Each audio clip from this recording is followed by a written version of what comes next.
Now, before we get into the video, as part of our 25th anniversary celebration and as a thank you for 700,000 subscribers, we're giving away this very rifle I built in this video.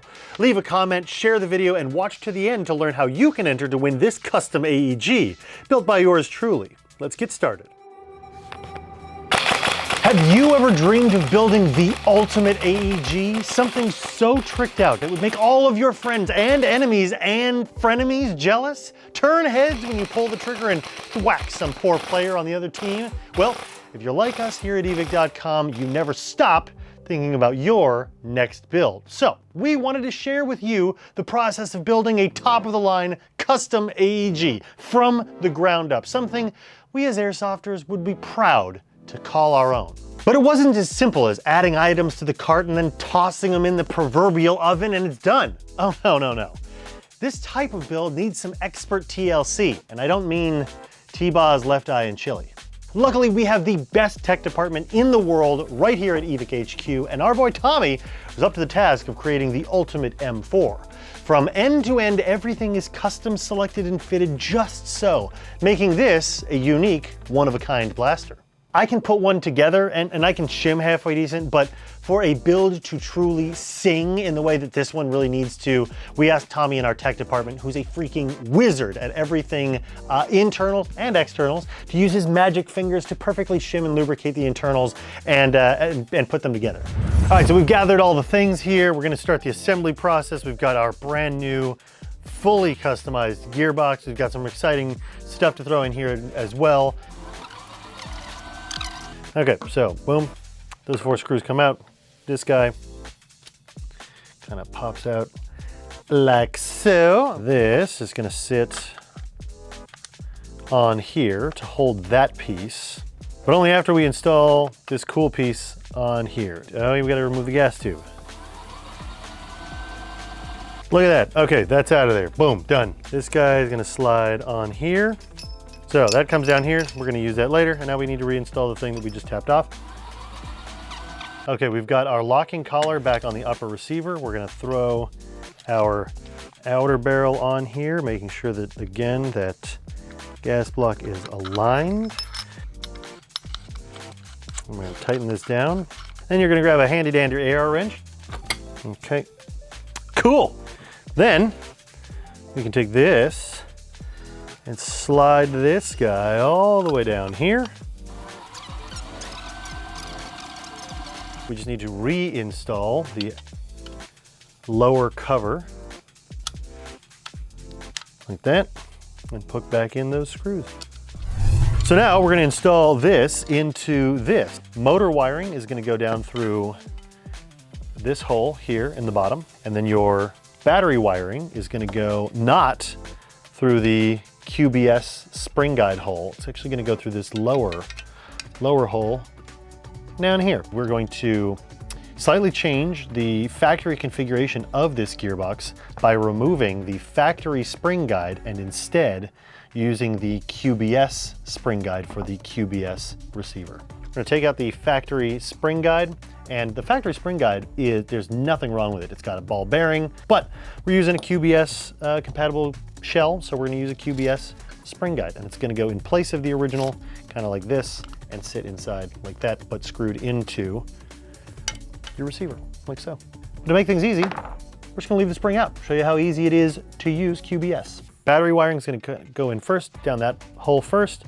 We're going to work the motor wiring in next. There's a hole on the side of the receiver here, and that hole needs to line up with the hole in the gearbox so that you can stick a pin through it to keep everything copacetic. Hopefully that's the right use of that term for that.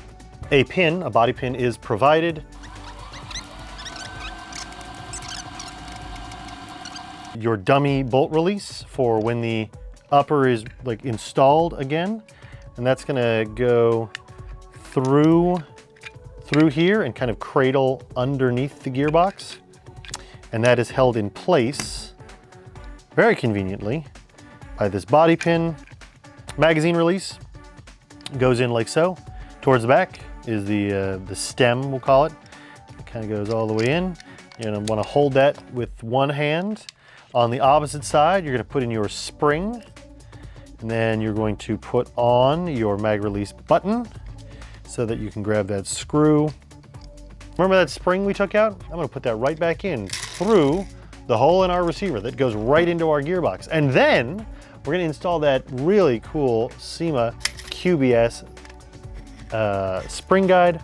Spring guide installed, you just kind of go till it's nice and tight. And in order to install the motor grip, which already is pre-installed with our motor and helical pinion gear, we need to remove the base plate of the motor. The beautiful Hurricane brushless motor comes out, and now we can install our Umbrella Corporation very, very nice grip. This is one of my favorite grips. It's really, really vertical. It doesn't feel overly chunky, but no, it feels really, really nice. Negative wire first, and we'll do the positive wire next, and then I'm just kind of snaking the bend in the connections so that I can tuck it through those holes. One other useful note, you'll see that the side of the motor grip here on either side has been relieved a little bit with a dremel, as they pronounce it in the old country. And that dremeled section, that relief cut, is made to clear the way for the bearings that we're using. And this is when it pays to have a magnetic screwdriver. Okay, you always have to make that face too when you're trying to see what you're doing. Okay, motor goes in.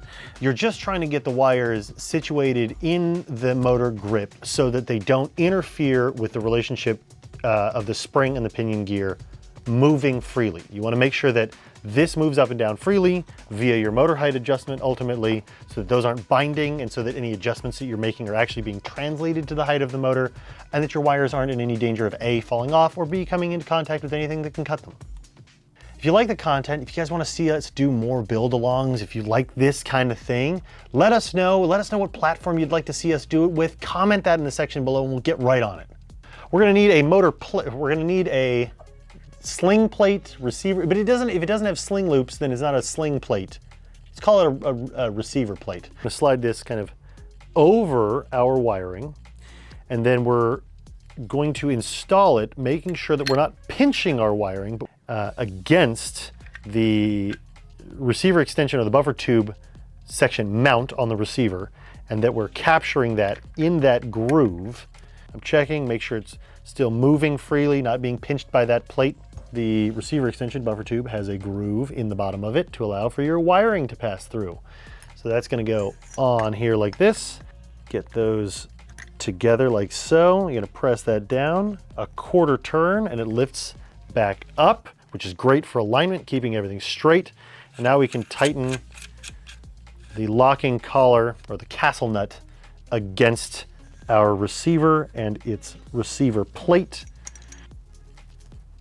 Nice and tight, just like that. So wiring's good to go. For now, we're just gonna tuck that out of the way since we're not putting a battery in right now. And we can get a look at what the stock looks like on here. Install that guy. Defeat the lock. Just like that. It's now about time to reinstall or marry back marry our upper and lower receiver. Before we slide that on, we're going to put our hop-up unit into our upper receiver. So I'm going to slide that in, lining it all up, and our max model hop-up goes all the way to the front, like so. And at the risk of just continuing to change orientations on you guys, I'm going to slide these together. Okay, so I'm going to slide those together. Like that. Like that. Back that set screw off.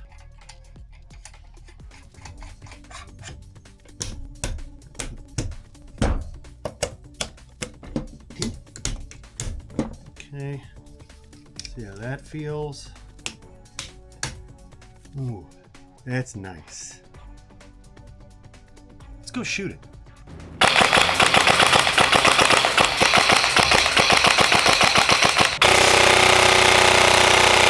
Thanks for watching to the end of the video. Here's how you can enter to win this gorgeous AEG that you just watched me put together.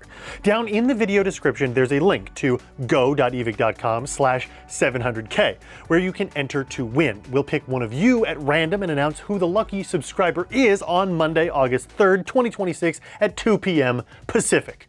Good luck, Airsofters.